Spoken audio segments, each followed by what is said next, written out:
Beam of Grace Ministries, we preach none other things than those which the prophets and Moses said should come. That Christ should suffer and be the first to rise from the dead, and that remission of sin should be preached in his name unto all nations. You are welcome and we are glad you are here. Join us for today's Christocentric sermon. Solomon, you're asking for the wisdom to govern my people. When other people start shouting fire, they are asking for the lives of their enemies. But you, Solomon, you are different. You asked of me the wisdom to govern my people. That selflessness is that thing which amazed God. And God said, you know what, Solomon? When people are going for a prayer mountain, when people are embarking on prayer retreats, there are three things I always receive as prayer requests. Number one, they ask you for long life. Long life. Long life. Until my hair becomes gray. What do you want to do until your hair becomes gray? What do you want to do? Number two, I always receive prayer requests where people are begging for riches. Wealth from the corner, money in pounds, money in dollars, money in kwacha, money in euros. That's their prayer requests. When they go for a prayer retreat, those are the kind of prayer requests I receive. But yours, Solomon, is different. I have even asked you to ask. These guys, they shout fire for their enemies before I even tell them to ask. But I gave you an opportunity to ask. What did you give me? Thanksgiving. What did you ask of? Wisdom to govern my people in the right manner. Solomon, you have amazed me. This was God's testimony.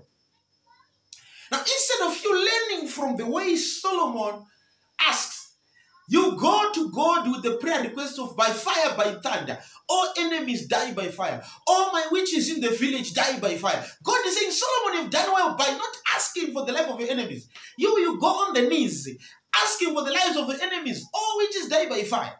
Are you not contradicting God's testimony?